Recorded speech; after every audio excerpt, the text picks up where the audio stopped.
میرے دینی، ملی، تاریخی، سیاسی اور عمرانی فکر کا خلاصہ، میرے 50 سال سے زائد عرصے کے مطالعے اور غور و فکر کا حاصل، جسے میں نے آج کی اس الوداعی نشست جو ہے درس قرآن کے اعتبار سے، تو اس کا تحفہ جسے میں قرار دے رہا ہوں۔ اس میں سب سے پہلے ایک شکوہ ہے۔ بہت سے لوگ محبت کرتے ہیں، محب ہیں، عقیدت مند بھی ہیں، جیسا کہ میں نے کہا کہ ہاتھ بھی چومتے ہیں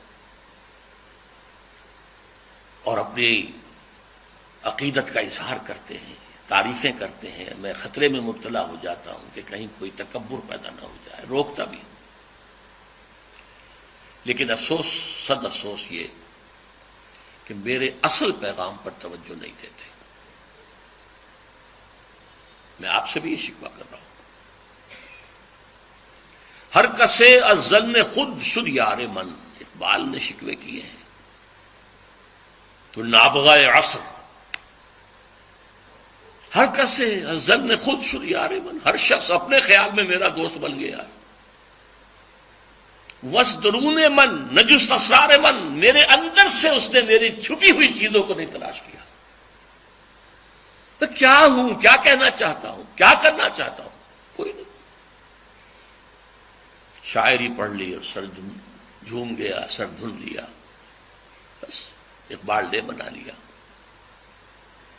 اور اس سے بھی زیادہ جو ہے، مرا یاراں غزل خان شمردن، مجھے لوگوں نے ایک غزل خان سمجھ لیا، شاعر سمجھ لیا۔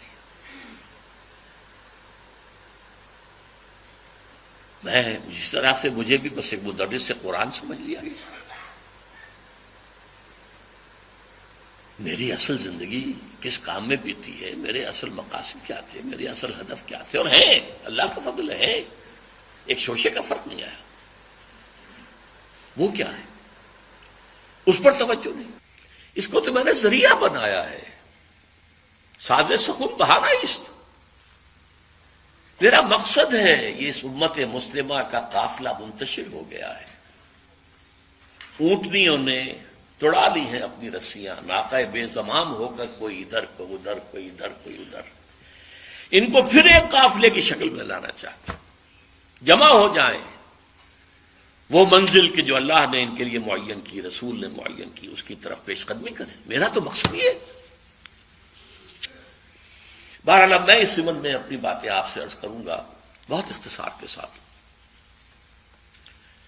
دیکھیے، جہاں تک تاریخی اور ملی معاملے کا تعلق ہے، میں ماضی سے اس وقت صرف نظر کر رہا ہوں، وہ بات لمبی بہت ہو جائے گی۔ البتہ میری کتاب سابقہ اور موجودہ مسلمان امتوں کا ماضی، حال اور مستقبل یہ موجود ہے، اس کو پڑھیے۔ ماضی کیا ہے ہمارا، بنی اسرائیل کا ماضی کیا تھا۔ یہ دو ہی امتیں دنیا میں رہی ہیں، امت سابقہ، امت موجودہ حاضرہ۔ حال اور مستقبل کے بارے میں جو باتیں میرے سامنے آئی ہیں، اور یہ آئی ہیں کتاب و سنت اور حدیث کی روشنی میں، اور پھر جو اللہ نے تعقل، عقل سے کسی چیز کو سمجھنا، اس کی جو صلاحیت دی تھی، اس کا حاصل کیا ہے۔ نمبر ایک، جیسے ایک فرد کی زندگی کی سب سے بڑی حقیقت موت ہے، اس دنیا کی بھی سب سے بڑی حقیقت الساعہ، جسے ہم قیامت کہہ دیتے ہیں۔ ایک وقت آنے والا ہے، یہ سب دگرگوں ہو جائے گا، پہاڑ جو ہے ریزہ ریزہ ہو جائیں گے، یہ ہائی رائز بلڈنگز جو ہیں ان کا نام و نشان نہیں رہے گا، مارگلہ ٹاور جیسے بیٹھ گیا، یا ٹوئن ٹاورز امریکہ کے جیسے بیٹھ گیا، یہ پوری دنیا قان صف صفا، یہ زمین بالکل کھلی چٹیل میدان بن جائے گا۔ وہ زلزلۃ الساعہ، سورہ حج کی پہلی آیت، یا ایھا الناس اتقوا ربکم ان زلزلۃ الساعۃ شیء عظیم، وہ آئے گا۔ اس کے ایک وقفے کے بعد قیامت آئے گی۔ یہ قیامت نہیں ہے، یہ جس کو ہم قیامت کہہ دیتے ہیں، یہ قیامت، یہ الساعہ ہے، جبکہ پوری یہ عالم جو ہے یہ ہلاک ہو جائے گا۔ کچھ عرصے کے بعد پھر انہیں اٹھایا جائے گا. یہ اٹھایا جانا والا دن قیامت ہے. قام یقوم قیامتن، قیامن کھڑے ہونا. تمام انسان زندہ کر دیے جائیں گے، اپنی اپنی قبروں سے یا جہاں جہاں بھی ان کے کچھ بقایا جات کہیں ہیں وہاں سے بھاگے ہوئے چلے آئیں گے. اس کے بعد یوم قیامت کے بعد یوم آخرت شروع ہو جائے گا. پہلی بات تو یہ سب سے بڑی حقیقت، سب سے بڑی حقیقت، سب سے بڑی حقیقت. اور اب الحمدللہ میری سوچ یہ کہ وہ زیادہ دور نہیں ہے. نوع انسانی بحثیت مجموعی اپنے کلائمیکس کو پہنچ گئی ہے. بہرحال پہلی بات. دوسری بات، احادیث نبویہ سے معلوم ہوتا ہے اس قیامت سے پہلے ایک وقت ایسا آئے گا کہ دنیا پر روئے ارضی پر کوئی ایک صاحب ایمان بھی نہیں ہوگا. کافر، مشرک، ذلیل. صاحب ایمان جو ہے ایک خاص وقت میں ایک خاص ہوا چلے گی جو ان کے دلوں میں سے ایمان کو نکال کر لے جائے گی. ان کی انتقال ہو جائے گا ان کا. اور قیامت کا زلزلہ جو ہے وہ اہل ایمان پر نہیں آئے گا بلکہ صرف کفار و مشرکین پر آئے گا.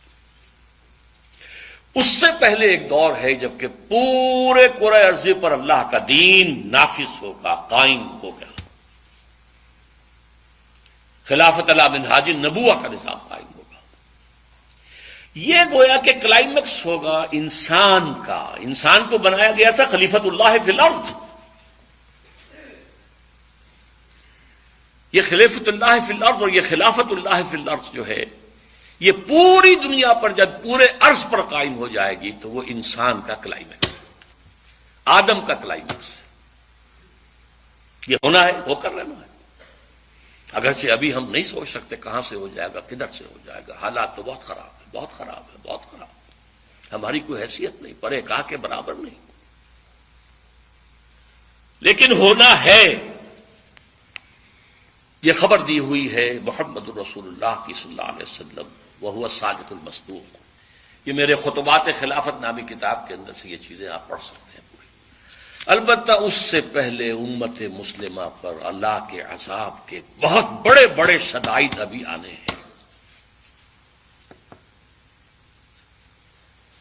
قیامت اس سے پہلے ایک دور کے زمین پر اللہ اللہ کرنے والا ایک بھی نہیں بچے گا. یہ حدیث کے الفاظ ہیں. ان کو پہلے ہی موت دے دی جائے گی، بڑی سہل موت. اس سے پہلے پوری دنیا میں اللہ کے دین کا غلبہ، اللہ کی حکومت، خلافت علی منہاج النبوت. اس سے پہلے کا دور جو ہے جس میں ہم ہیں اس وقت، یہ مسلمانوں کے لیے شدائد، مصائب، ذلت، مسکنت، ضعف، بے وقری، بے حیثیتی، کم ہمتی، بے حمیتی، بے غیرتی کا دور ہے. یہ دور شروع تو ہو چکا ہے کئی صدیوں سے. کئی صدیوں پہلے ہماری حکومتیں ایک ایک کر کے تاش کے پتوں کی طرح بکھر گئی. یورپین کولونیلزم آیا، چھا گیا پورے عالم اسلام. تقریباً 100 برس پہلے وہ کولونیل دخت جو بستر تھا وہ لپٹا ہے، لیکن اس سے بڑا کولونیلزم آ گیا. اب اقتصادی کولونیلزم، تہذیبی کولونیلزم ہے، علمی کولونیلزم ہے. اقتصادیات میں، تہذیب میں، علم میں آج ذلت، مسکنت. یہ جو 2 مرتبہ بنی اسرائیل کے لیے آیا ہے، ضربت علیہم الذلۃ والمسکنہ.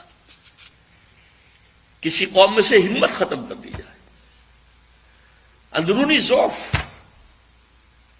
جیسے آپ کہتے ہیں کہ ایک شخص ہے ہٹا کٹا ہے لیکن وہ نیورستھینیا کا مریض ہے، بھائی اعصابی مریض ہے، اس کے دم ہے ہی نہیں. وہ حال آج اس امت مسلمہ کا ہے. ہٹی کٹی تو اتنی ہے کہ 1.5 ارب،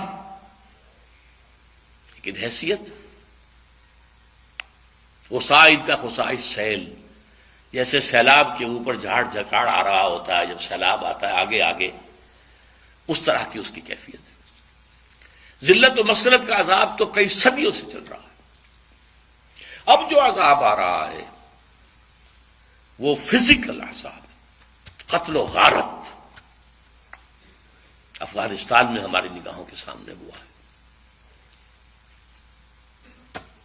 عراق میں ہو رہا ہے، ایران اب ٹارگٹ ہے، شام ٹارگٹ ہے، ایک ٹارگٹ وہ ہے جو ہمارے ہاں زبان پر نہیں آتا ہے، اور وہ پاکستان۔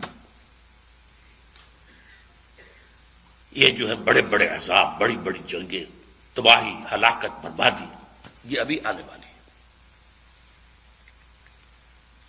اس کے اعتبار سے خاص طور پر 2 حصے میں کرتا ہوں امت مسلمہ کے، بلکہ 3 حصے۔ پہلا حصہ تو یہ ہے عرب اور غیر عرب۔ عرب جو ہے بہت پریولیجڈ لوگ ہیں، ان میں سے حضور تھے، اس سے بڑی بات اور کیا ہے صلی اللہ علیہ وسلم۔ سب سے بڑی بات یہ کہ ان کی مادری زبان میں اللہ کا کلام موجود ہے۔ ہمیں تو پاپڑ بیلنے پڑتے ہیں، عربی زبان سیکھیں تو قرآن اپنی آنکھوں سے پڑھیں، ورنہ زیادہ زیادہ ترجمہ پڑھ لیں گے، اور ترجمہ جو ہے انسپائر کر نہیں سکتا انسان۔ اب اگر انہوں نے یہ کیا ہے کہ جیسے ہی کولونیلزم کا بستر ہٹا، عراق سے انگریز گئے، وہاں سے فرانسیسی چلے گئے، وہاں سے اطالوی چلے گئے، وغیرہ وغیرہ، کسی نے اللہ کے دین کا رخ نہیں کیا، رخ کیا ہے تو یا ماسکو کا اور یا واشنگٹن کا۔ ان سے بڑا کرمنل اللہ کی نگاہوں میں کوئی نہیں، جن کے رتبے ہیں سوا، ان کے سوا مشکل ہے۔ ان پر تو جو عذاب آنے والا ہے، جس کی خبریں دی گئی ہیں احادیث کے اندر، میں تذکرہ کرنا نہیں چاہتا اس کا۔ یوں سمجھ لیجئے مبینہ طور پر جو ہولوکاسٹ پچھلی صدی میں سابقہ امت مسلمہ یہود پر آیا تھا، اس سے کئی گنا بڑا ہولوکاسٹ عالم عرب میں آنے والا۔ باقی جو غیر عرب مسلمان ہیں، ان میں خاص حیثیت جو ہے وہ پاکستان اور بنگلہ دیش کے مسلمانوں کی ہے، اور ثانوی درجے میں بھارت کے مسلمانوں کی۔ انہوں نے ایک ملک تقسیم کرایا اور بڑی خونی تقسیم ہوئی، لاکھوں انسان مرے، کروڑوں انسان ادھر سے ادھر ہوئے، کس لیے؟ اسلام کے لیے۔ پاکستان کا مطلب کیا؟ لا الہ ہے۔ یہ اور کہیں نہیں ہوا، یہ جاوا سماٹرا میں نہیں ہوا، یہ کہیں اور نہیں ہوا، یہ ایران میں نہیں ہوا، یہ کہیں نہیں ہوا، یہ صرف اس ملک میں۔ بھارت کے مسلمانوں نے سپورٹ کیا اور آزادی دلوا دی۔ پاکستان کچھ 2 خطوں پر مشتمل تھا، کرو بھائی، اب جو ہم پہ گزری سو گزری، جو ہم پہ گزرے گی سو گزر جائے گی، چھوڑو تو جاؤ کرو۔ لیکن ہم نے کچھ نہیں کیا، اللہ سے وعدوں کی خلاف ورزی کی، غداری کی، بے وفائی کی۔ اس کی 2 سزائیں تو ہم پر آ چکی ہیں۔ ایک عمومی منافقت، اللہ سے وعدہ کر کے پھر جاؤ گے تو نفاق دل میں ڈالے گا اللہ۔ یہ سورہ توبہ کی آیات 75، 76، 77 کا مطالعہ کر لیجیے گا جا کر۔ آج پوری قوم منافق قوم ہے، الا ماشاء اللہ۔ ہمارا دستور منافقت کا پرندہ ہے۔ منافق کون ہوتا تھا؟ بظاہر قانونی طور پہ مسلمان، حقیقت میں کافر۔ ہمارے دستور میں قرارداد مقاصد ہے، فلاں دفعہ ہے، فلاں دفعہ ہے، لیکن حقیقت میں ہم کافر ہیں۔ ومن لم يحكم بما انزل الله فاولئك هم الكافرون۔ بنگلہ دیش کا معاملہ بھی یہی ہے۔ بھارت کے مسلمان تو انڈائریکٹلی اس میں مجرم ہیں، انہوں نے سپورٹ کیا تھا۔ اصل مجرم جو ہے پاکستان اور بنگلہ دیش کے مسلمان۔ یہ ہے، اس میں جو ہے اس سے علاج کیا ہے؟ اس کا نکلنے کی کوئی صورت ہے یا نہیں ہے؟ ایک ہی علاج ہے، ایک ہی علاج ہے، ایک ہی علاج ہے۔ دنیا کے کسی ایک سائزیبل ملک کے اندر اگر اسلام کا نظام پورا قائم کر کے دنیا کو دکھا دیا جائے اور چیلنج کیا جائے، come and see with your own eyes this is اسلام،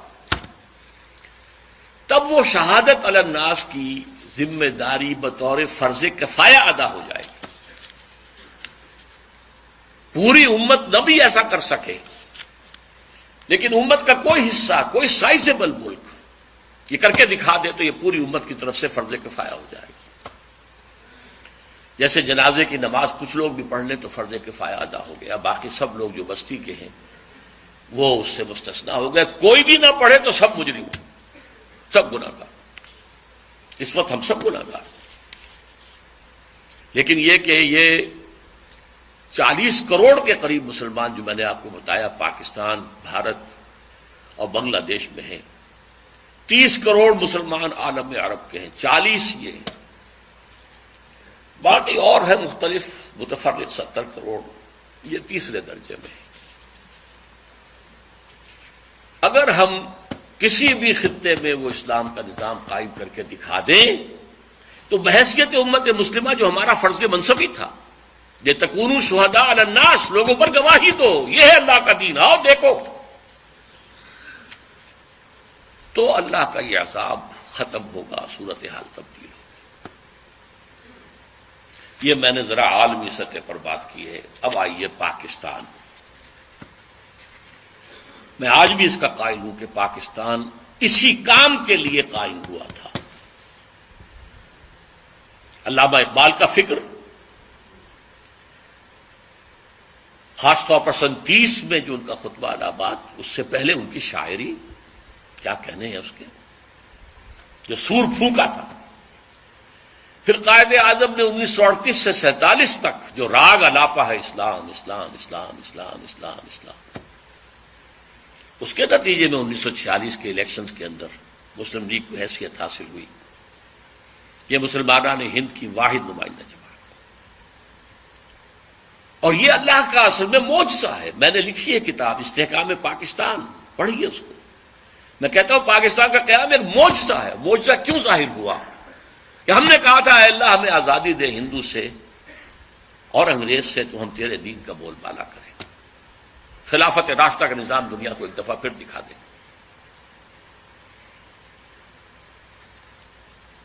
میں نے اسی لیے اپنی اس کتاب میں استحکام پاکستان میں قرآن اس پاکستان کے قیام کو معجزہ کہا، اور قائد اعظم کی شخصیت کے لیے میں نے لفظ استعمال کیا، معجز نما شخصیت.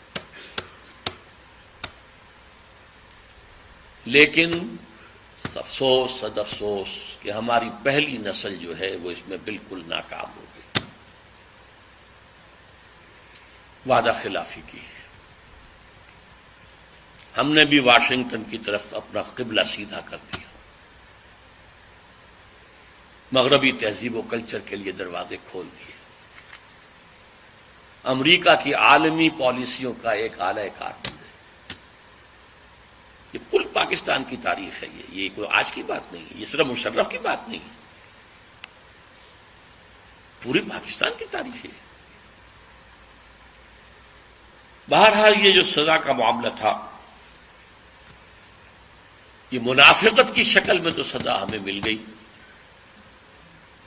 اور ایک بہت بڑا وار 1971 میں پاکستان تو لاکھوں افراد مارے گئے. 93,000 ہمارا قیدی اس ہندو کے قید میں گیا کہ جس پر ہم نے کئی 1000 برس کئی 800 برس حکومت کی تھی. پاکستان، مشرقی پاکستان نہیں رہا بنگلہ دیش میں.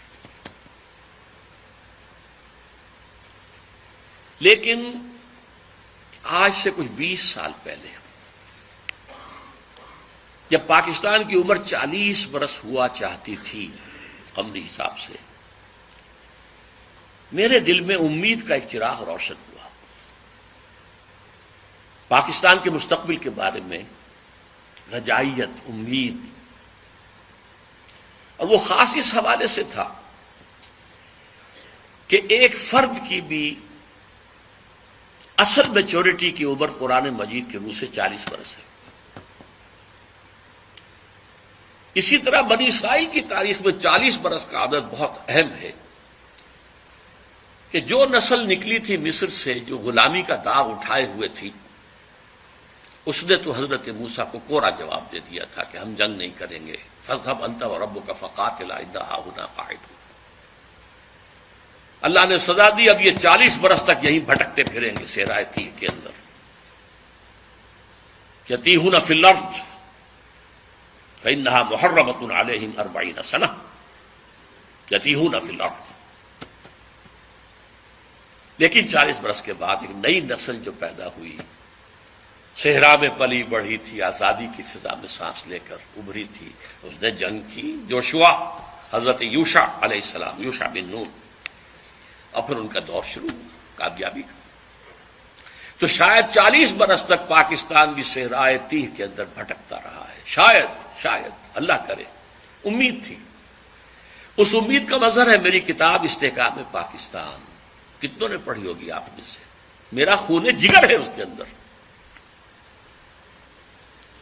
امید تھی کہ ہوگا، انقلاب یہاں آئے گا، اللہ کرے گا، لیکن چند ہی سال میں اس امید کے تاروں پود بکھر کے رہ گئے۔ وائے ناکامی متائے کارواں جاتا رہا، کارواں کے دل سے احساس زیاں جاتا رہا۔ سن 92 میں یہ جو کتاب آئی تھی استحکام پاکستان، یہ 85-86 میں آئی ہے، لکھی گئی 85 میں، چھپی 86 میں۔ 92 میں میری کتاب وہ آئی ہے جس کا میں نے پہلے بھی ذکر کیا، تو پڑھیے ان کو خدا کے لیے۔ سابقہ اور موجودہ مسلمان امتوں کا ماضی حال و مستقبل، اس میں میں نے پاکستان کے لیے لکھ دیا یاس انگیز کیفیت۔ 3 میں سے کوئی ایک انجام اس کا ہوگا۔ ایک تو یہ ہے جس کے کوئی آثار نہیں، کہیں نظر نہیں آ رہے، کوئی امید کی کرن نہیں کہ اس امت مسلمہ پاکستانیہ کو قوم یونس کی طرح توبہ کرنے کی توفیق ہو جائے اور عذاب ٹل جائے۔ اللہ کی قدرت سے بعید نہیں، لیکن کوئی امید کے آثار نظر نہیں آ رہے۔ بہرحال ایک ممکنہ بات ہے۔ دوسرا یہ کہ کوئی بڑا جھٹکا لگے 1971 والا، اس کو ہم نے مغربی پاکستان میں محسوس نہیں کیا تھا، یہاں محسوس کر کے لوگ جاگ جائیں، یہ بھی بڑی کامیابی ہوگی۔ اگر عثمانیوں پر کوہ غم ٹوٹا تو کیا غم ہے کہ خون 100,000 انجم سے ہوتی ہے سحر پیدا۔ اور تیسرا میں نے لکھا ہے، آج بھی پڑھ لیجئے، سن 92 کی چھپی ہوئی کتاب۔ تیسرا امکان یہ ہے کہ بھارت پاکستان کو فتح کرے، کروڑوں مسلمانوں کو قتل کرے، اپنی 1000 سالہ غلامی کا پورا انتقام، اپنے انتقام کی پیاس کو بجھانے کے بعد، لیکن اس کے بعد پھر انشاءاللہ وہ ایمان لائیں گے اور فتنہ تاتار کی تاریخ دوبارہ دہرائی جائے گی۔ کروڑوں مسلمان ان کے ہاتھوں قتل ہوا، کروڑوں۔ پھر اسلام نے انہیں فتح کر لیا، وہ مسلمان ہو گئے، اور پھر عظیم ترین مملکتیں پوری دنیا کے اندر ان ترکوں نے قائم کی۔ ترکان تیموری ہندوستان میں، ترکان صفوی ایران میں، اور ترکان عثمانی کی تو کیا بات ہے۔ اناطولیہ سے شروع ہو کر ترکی جو ہے اس کا بھی ایشیائی حصہ صرف ان کے پاس تھا، پھر جو ان کا فتوحات ہوئی ہے، یورپ کا تقریباً آدھا مشرقی یورپ ان کے تحت تھا۔ ہے آیا فتنہ تاتار کے افسانے سے، پاسباں مل گئے کعبے کو صنم خانے سے۔ وہی جو قاتل تھے، سفاک تھے، پورے شہر کے لوگوں کی آبادی کو قتل کر کے اور ان کی گردنیں علیحدہ کر کے، ان گردنوں کو، سروں کو، سریوں کو جمع کر کے ایک پہاڑی کی شکل دے کر اس کے اوپر تخت جما کر ایک تاتاری وحشی سردار شراب پی رہا۔ چشمے فلک نے یہ منظر بھی دیکھے ہیں۔ بہرحال یہ 3 جو آپشنز میں نے سن 92 میں کہے تھے، آج بھی میری کتاب میں موجود ہیں، انہیں پڑھ لیجیے۔ اور بدقسمتی ثم بدقسمتی ثم بدقسمتی، آج حالات اس سے بھی زیادہ دور جا چکے ہیں۔ آج سے 2 یا 2.5 سال پہلے میں نے یہ تقریریں کی تھی، 2، آپ نے وہ بھی نہیں پڑھی ہوں گی۔ ایک تو عالمی سطح پر موجودہ عالمی حالات میں اسلام کا مستقبل، اور ایک پاکستان کے وجود کو لاحق خطرات و خدشات۔ حالانکہ اس کے لیے جو تقریر کا میں نے اشتہار دیا تھا اس میں عنوان کچھ اور تھا۔ کیا پاکستان کے خاتمے کی الٹی گنتی شروع ہو چکی ہے؟ ہاں، اس وقت مجھ پر خاصی مایوسی کا غلبہ ہے پاکستان کے مستقبل اور وجود کے بارے میں۔ 3 سال پہلے کی بات جو کہ تو قائم تھی، اس میں کوئی فرق نہیں پڑا۔ معنن پاکستان ختم ہو چکا ہے، ایک انڈیپینڈنٹ ساورن اسٹیٹ کی حیثیت نہیں رہی ہے. آپ اب اس وقت جو ہے امریکہ کے لے پالک ہیں. اللہ اللہ خیر سکتا. شروع سے جو چیز چلی آ رہی تھی وہ اب اپنے کلائمیکس کو پہنچ چکی. بش صاحب کیا کر کے گئے ہیں؟ کشمیر بھول جاؤ، ذکر بھی نہیں. نہ انڈیا میں ذکر کیا نہ یہاں کیا. ابھی تمہیں اور بہت کچھ کرنا ہے. بھارت سے معاہدہ ہوا ہے، تم سے نہیں ہو سکتا. بھارت بہت بڑی ہے. آج سے کوئی 40 سال قبل میں بڑے بھائی کے ساتھ مشرقی پاکستان تھا اس وقت، 67-68 کی بات کر رہا ہوں، سیر کے لیے گئے تھے. میرے ایک ہمنان اسرار الحق صاحب وہاں پہ چیف انجینئر تھے پاک PWD کے. انہوں نے دعوت دی تھی، آپ میں یہاں ہوں سیر کرا دوں. ڈھاکہ اور مختلف جگہیں، چٹاگانگ، چوٹوگرام جسے کہتے ہیں. وہاں ایک ملاقات میں اسرار الحق صاحب نے، وہ اب امریکہ جا چکے ہیں، وہیں کیا بات ہو گئی، پہنچی وہیں ایک خاص جہاں کا خبیر تھا. انہوں نے ایک جملہ کہا جس پر مجھے بہت پیش آیا تھا. جملہ سنیے. India is a very great country and Pakistan is only a nuisance to it. انگریزی دان لوگوں نے تو سمجھ لیا ہوگا. بھارت ایک بہت بڑا ملک ہے اور پاکستان اس کے لیے تھوڑی سی سرگرانی کا باعث ہے، بس ختم. آج یہ جملہ 100% آپ کے نگاہوں کے ساتھ، اگر آنکھیں بند کیے رکھیں تو اور بات ہے، اگر حالات کے رخ کو نہ پہچاننا چاہیں تو لگے رہے اپنے دھندوں میں، کاروبار میں. اللہ اللہ خیر سلام. ورنہ صورتحال یہ پیش آ چکی ہے. الٹی گنتی شروع ہو چکی ہے. لیکن اس سب کے باوجود ابھی امید کا چراغ میرا گل نہیں ہوا. مدھم پڑ گیا ہے، ٹمٹما رہا ہے. لیکن میرا ایک جو امید کا سہارا ہے وہ 400 برس کی تاریخ ہے بھارت کی، ہندوستان کی، جس کے کوئی منطقی تقاضے نظر آتے ہیں. اور مستقبل کی پیشین گوئیاں ہیں محمد رسول اللہ صلی اللہ علیہ وسلم. تو یا ماضی میں روشنی نظر آتی ہے یا مستقبل، حال میں نہیں، کچھ نہیں. We have been cut to size. اور جو تھوڑا سا شوشہ چھوڑا ہے مشرف صاحب نے کہ میرا جو چین کا دورہ تھا وہ اسی مقصد کے لیے تھا، وہ بیلنس کرنے کے لیے گئے تھے. اول تو چین آپ کو گھاس ڈالے گا نہیں، ابھی طویل عرصے تک اس کا ارادہ کنفرنٹیشن کا ہے ہی نہیں. وہ اپنی اکانومی کو ڈیولپ کرنے میں لگا ہوا ہے. ثانیاً اگر آپ کی کوئی پیش رفت ہو گئی تو آپ کے اوپر زبردست حملہ جو ہے بھارت کا اور افغانستان کی طرف سے، دونوں طرف سے. اب آپ شکنجے میں ہیں. وہ افغانستان جو ہمارا دوست تھا اور ہم اس کے دوست تھے اور امدادی تھے. کرزئی کے بیانات سنیے. یہ کون؟ ہز ماسٹرز وائس ہے. وہ یہ اس کی بات نہیں ہے، یہ بش کی بات ہے. بش نے کچھ باتیں یہاں آ کے کر دی تھی، کچھ باتیں پہلے ہی پہنچا دی تھی تھرو کرزئی. آج سے 2-3 مہینے پہلے ایک انٹرویو چھپا تھا اکرم ذکی صاحب کا، جو ڈپلومیٹ بھی رہے ہیں اور بیوروکریٹ بھی رہے ہیں. یہ قومی ڈائجسٹ میں ان کا انٹرویو چھپا تھا اور انہوں نے یہ کہا تھا، لکھ کے رکھ لو، عنقریب بھارت پاکستان پر بہت بڑا حملہ کرے. اگر ذرا بھی محسوس ہوا کہ چائنا اور پاکستان اور قریب آ رہے ہیں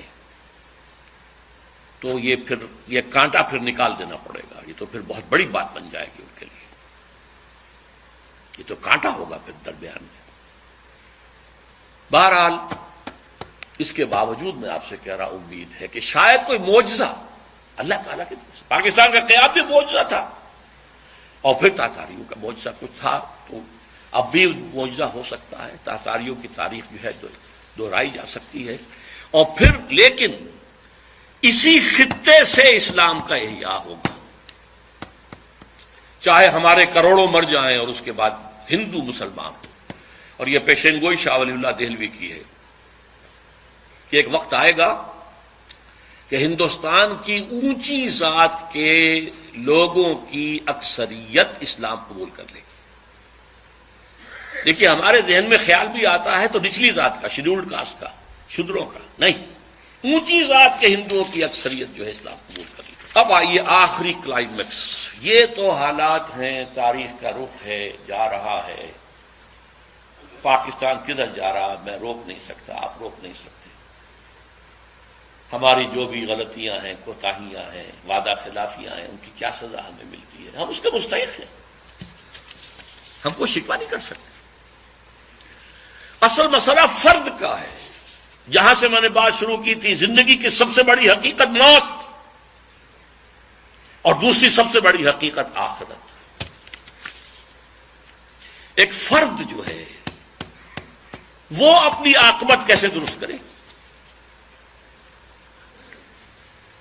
تاریخ کے دھارے کا رخ موڑنا تو میرے لیے یا آپ کے لیے ممکن نہیں ہے. ہاں اللہ جب چاہے وہ گھاس کے تنکوں سے بھی کروا سکتا ہے کام.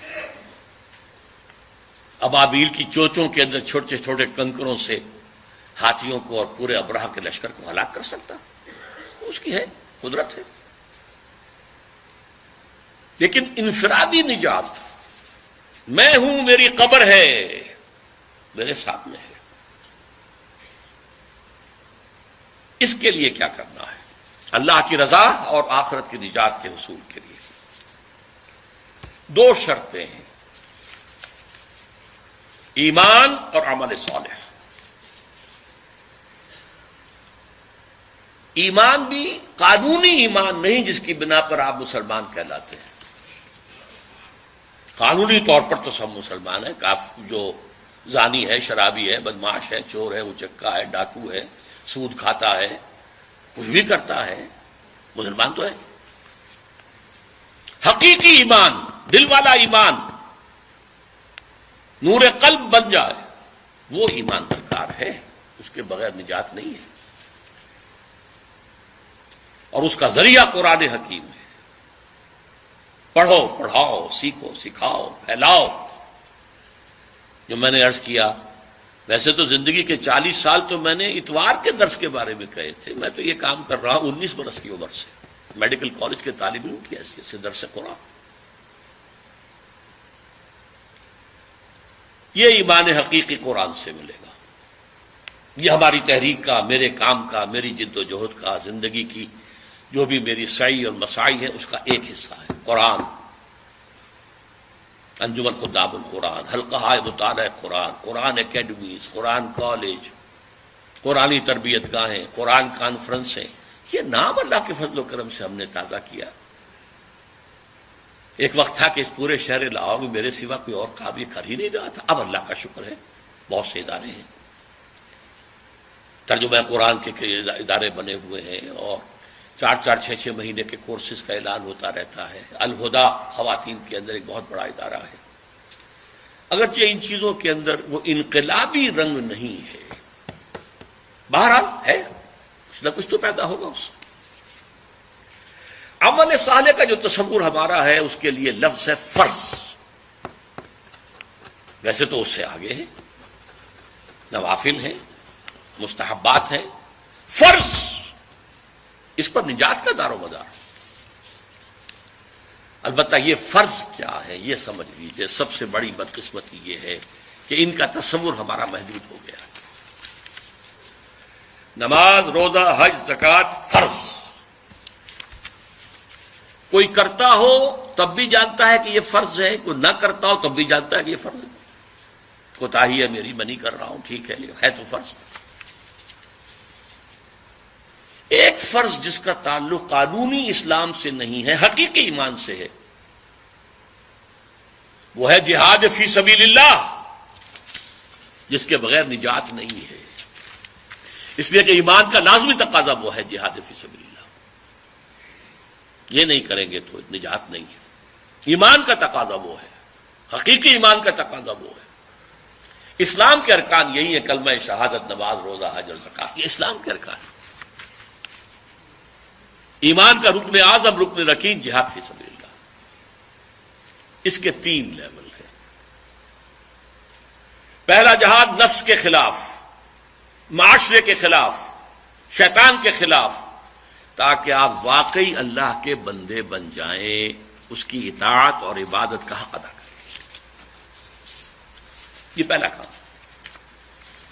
مکمل اطاعت آپ نہیں کر سکتے جب تک کہ باطل نظام آپ کے سر پر ہے۔ سود کو آپ ختم نہیں کر سکتے، فضا کے اندر موجود ہے جو میری سانس کے ساتھ میرے اندر جا رہا ہے۔ چور کا آپ ہاتھ نہیں کاٹ سکتے جب تک کہ وہ نظام قائم نہ ہو۔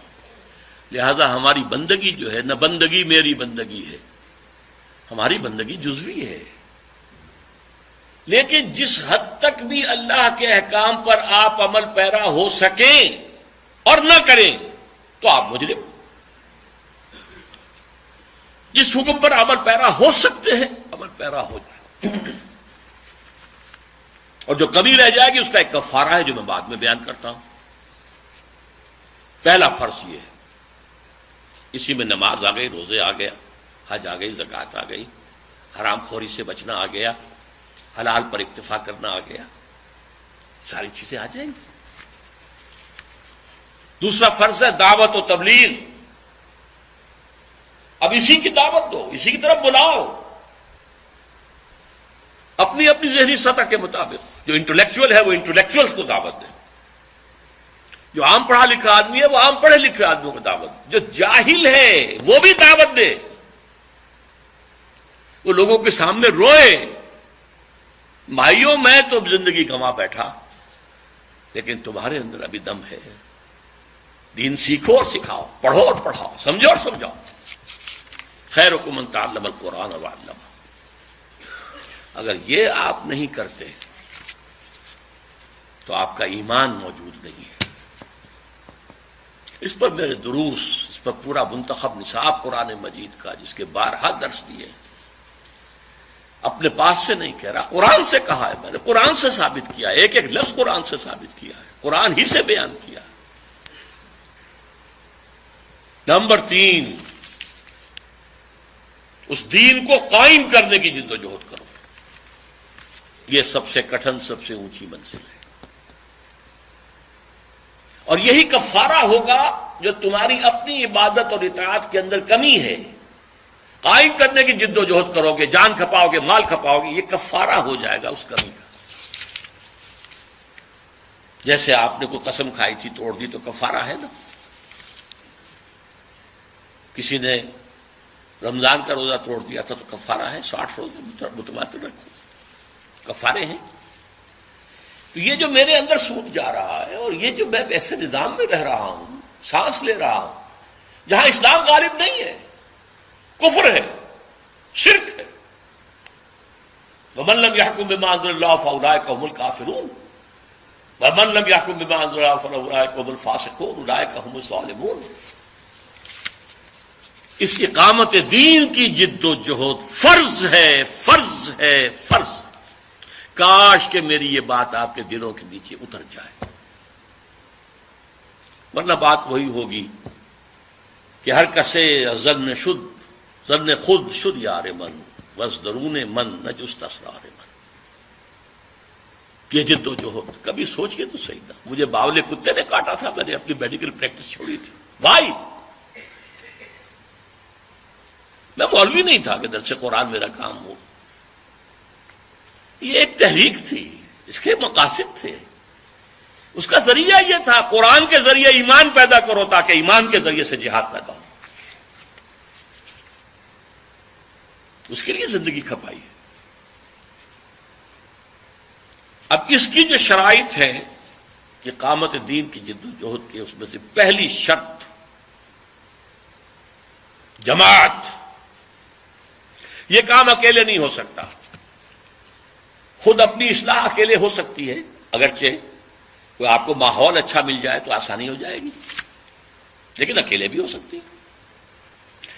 دعوت، تبلیغ، تعلیم یہ انفرادی طور پر بھی ہو سکتی ہے۔ حضرت نوح انفرادی طور پر ہی 900 برس تک دعوت دیتے رہے لوگ، اور اس کے لیے ادارے بھی قائم ہو سکتے ہیں، انجمنیں قائم ہو سکتی ہیں، فاؤنڈیشنز قائم ہو سکتے ہیں، پبلشنگ ہاؤسز قائم ہو سکتے ہیں، سم و بسر کے نظام قائم ہو سکتے ہیں. ٹھیک ہے، ادارے، انسٹیٹیوشنز، انجمنیں، ایسوسیشنز. لیکن اس تیسرے لیول پر آ کر جماعت، لا اسلام الا بالجماعہ، مردوں اور عورتوں دونوں کے لیے. اس کی بنیاد بیعت، عورتوں کی بیعت قرآن مجید میں موجود ہے، مردوں کی بیعت کا ذکر ہے لیکن حدیث کے اندر اس کے الفاظ ہیں. جماعت، لا اسلام الا بالجماعہ، انی آمرکم بخمس بالجماعت والسمع والطاعت والہجرت والجہاد فی سبیل. یوں سمجھ لیجئے، جس نے یہ سمجھ لیا کہ اقامت دین کی جد و جہد فرض ہے، اسے جاننا چاہیے کہ اس کے لیے التزام جماعت فرض ہے. میری سوچ یہ ہے، خدا کے لیے سمجھ لیجئے، علمی نکات اپنی جگہ ہے، قرآن مجید کی حکمتوں کی باریکیاں اپنی جگہ ہیں، ان کا تو کوئی احاطہ کر ہی نہیں سکتا. اس کا ایسنس کیا ہے، اس کا تھرسٹ کیا ہے، وہ چاہتا کیا ہے، وہ کس چیز کو ایمفیسائز کرتا ہے، کس چیز کو مرکز بناتا ہے، اس کو سمجھیے. اقامت دین کی جد و جہد فرض، اس کے لیے التزام جماعت فرض. فرض. اور دیکھیے، فرض کے بارے میں جان لیجئے، ایک فرض کا تارک تمام فرائض کا تارک ہے. اگر ایک شخص کہتا نماز تو میں پڑھوں گا، 5 وقتہ پڑھوں گا، روزہ نہیں رکھوں گا، بھائی ختم، نماز بھی گئی، روزہ بھی فرض ہے، رمضان کا روزہ فرض ہے. صاحب استطاعت اگر حج نہیں کر رہا ہے تو اس کو بھی کفر سے تعبیر کیا گیا. فرض ہے، ادا کرو. زکوٰۃ نہیں دیتا تو کیا اس کے خلاف جہاد کیا گیا، انہیں مرتد مانا گیا. تو ایک فرض کی جو ہے انکار یا اس کا ترک، وہ پورے دین کا ترک ہے. It's an organic whole. اقامت دین کی جد و جہد کی فرضیت، پھر اس کے لیے التزام جماعت کی فرضیت. البتہ یہاں ایک سوال پیدا ہوگا، جماعت آپ کو تلاش کرنی پڑے گی. خود جماعت بنانا آسان نہیں ہے، دانتوں پسینہ آتا ہے جماعت بنانے میں. لیکن چلتا ہوا قافلہ مل جائے تو کیا کہنے، اللہ کا فضل، اللہ کا کرم، ایک جماعت ہے. لیکن اب آپ کے لیے کیا ہے، کئی جماعتیں، کیا کریں. میں اس کا ایک جواب دیا کرتا ہوں، بھائی آپ کے پاؤں کو جوتے کی ضرورت ہے نا. آپ یہ کہہ کر گھر میں نہیں بیٹھ رہتے کہ پتہ نہیں جوتا صحیح کہاں ملتا ہے. کسی زمانے میں تو وہ گتے کا ہی سول لگا دیتے تھے اندر، کہاں سے ٹھیک ملتا ہے ہمیں کیا پتا. تو کیا آپ جوتا نہیں خریدیں گے؟ آپ جائیں گے، بازار دیکھیں گے، منڈی دیکھیں گے، دکانیں دیکھیں گے، قیمتیں کمپیئر کریں گے، ذرا موڑ توڑ کے دیکھیں گے، خریدیں گے. اس نیسیسٹی. جماعتوں کو آپ سٹڈی کریں، یہ بھی آپ کا جہاد ہے، جماعت کی تلاش. البتہ میں یہ بتا سکتا ہوں کہ 4 اوصاف دیکھیے اس جماعت کے اندر. نمبر 1، اس کا ڈکلیئرڈ گول اقامت دین، نظام کو بدلنا، اسلام کے پورے نظام کو قائم کرنا. یہ ڈکلیئرڈ گول ہونا چاہیے، اعلانیہ مقصد اور ہدف. نمبر 2، اس کا ڈسپلن ہونا چاہیے،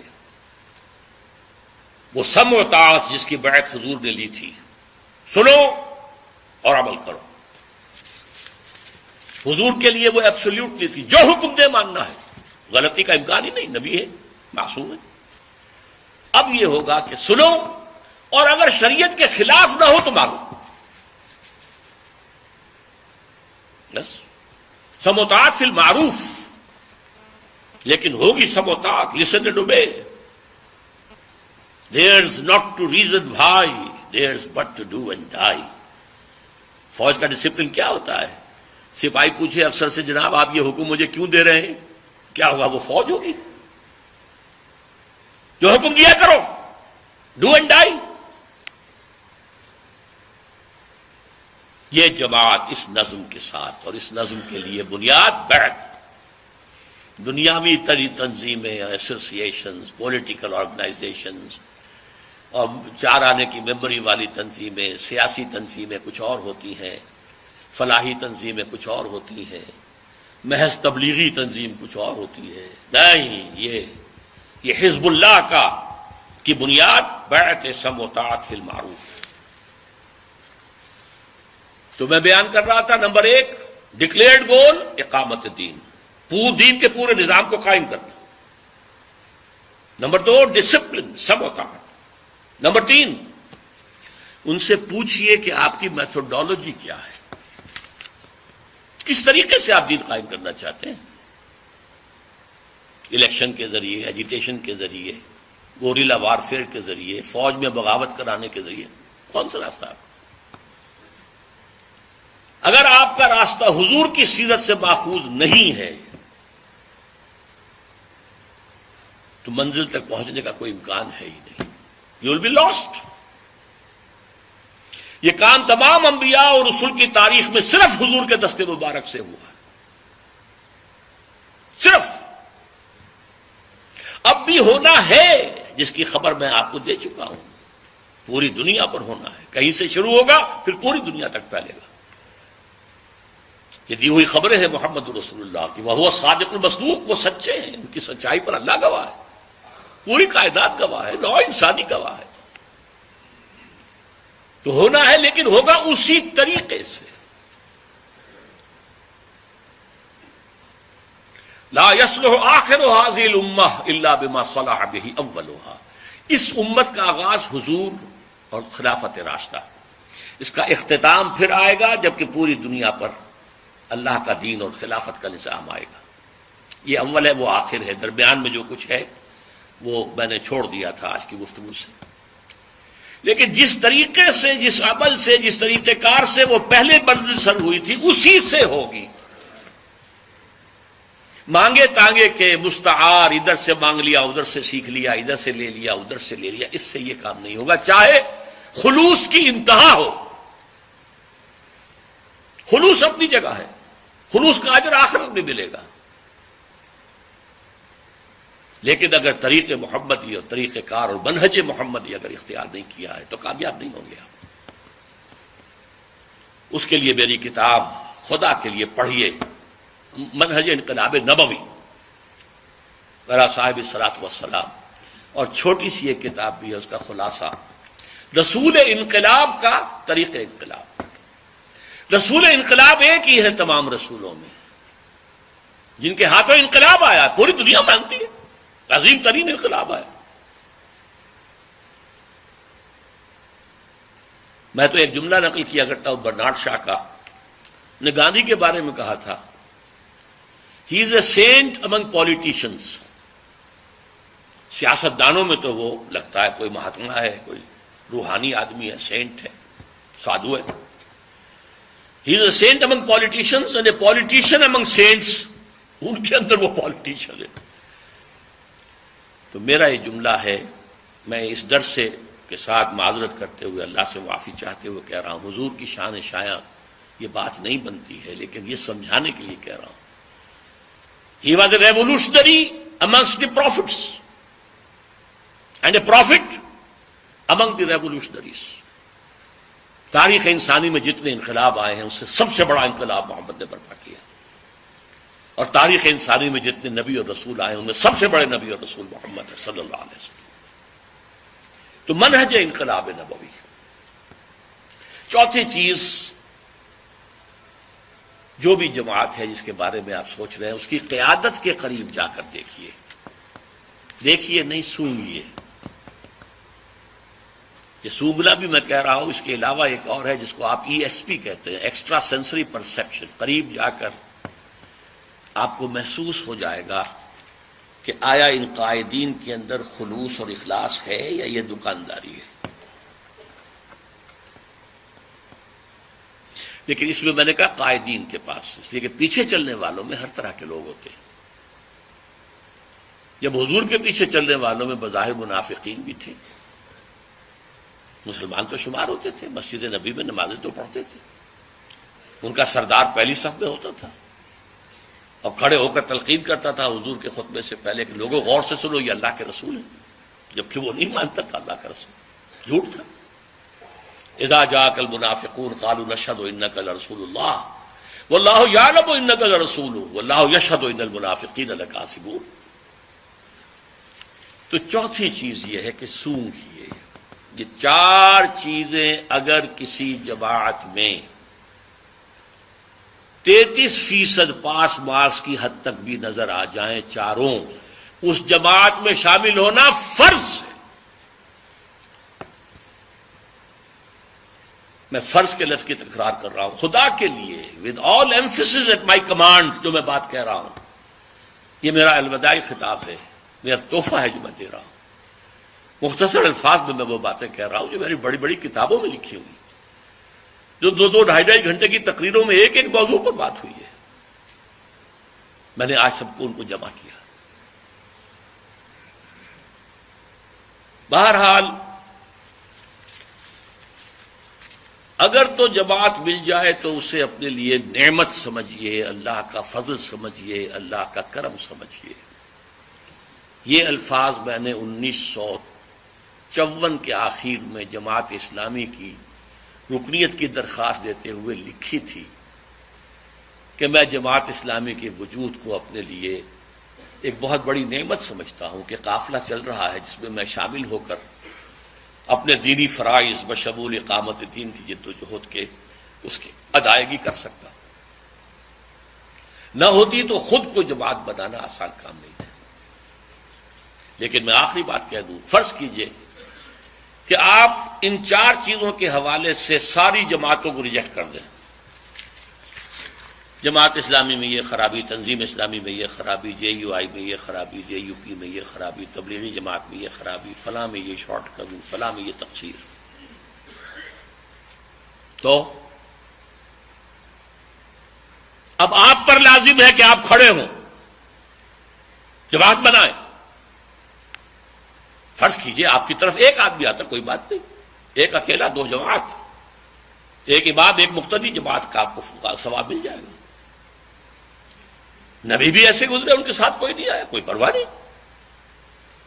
کیا جب کہ اللہ تعالیٰ آپ کی طرف لوگوں کا رجوع کر دے، لوگ آ جائیں۔ لیکن جماعت کے باہر اسلام نہیں، لا اسلام الا بالجماعۃ۔ اور بیعت کے لیے آیا، من مات ولیس فی عنقہ بیعۃ فقد مات میتۃ جاہلیہ۔ جو مسلمان مرا اس حال میں کہ اس کی گردن میں بیعت کا قلادہ نہیں تھا، وہ جاہلیت کی موت مرا، اسلام کی موت نہیں مرا۔ اس اعتبار سے پھر آدمی خود کھڑا ہو۔ بہرحال یہ چیزیں ہیں ان کے لیے دمادم زن، دمادم زن، دمادم زن، بانشہ درویشی درساز و دمادم زن۔ اب یہ کہ اگر آپ کی کوششوں کو کچھ کامیابی نظر آ رہی ہو، اللہ کا فضل سمجھیے۔ یہ آپ کی طاقت اور صلاحیت کا نتیجہ نہیں ہے، کہ اللہ کی توفیق نہیں آئے کوئی پرواہ نہیں، قطعاً کوئی پرواہ نہیں، قطعاً کوئی پرواہ نہیں۔ اگر آپ لگے رہے تو دنیا میں کوئی تبدیلی آئے نہ آئے، آپ کی عاقبت سنور جائے گی،